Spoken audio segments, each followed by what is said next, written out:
તો મિત્રો જય શ્રી રામ, તો સ્વાગત છે તમારા મારા મિની બ્લોગમાં. તો ગાઈસ આપણે સાંજે પછી ગયેલા નિખિલની દુકાન પર, કારણ કે કામ હતું.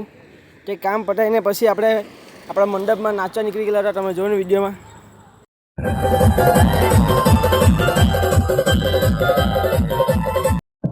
आज मेरी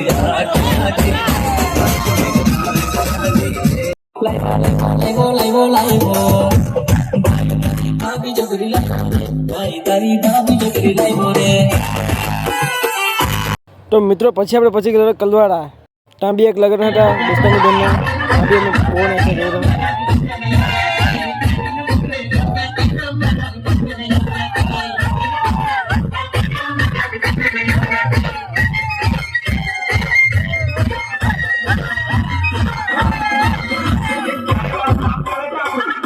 તો ચાલો ગાઈસ આપણે મળીએ પાર્ટ 2 માં.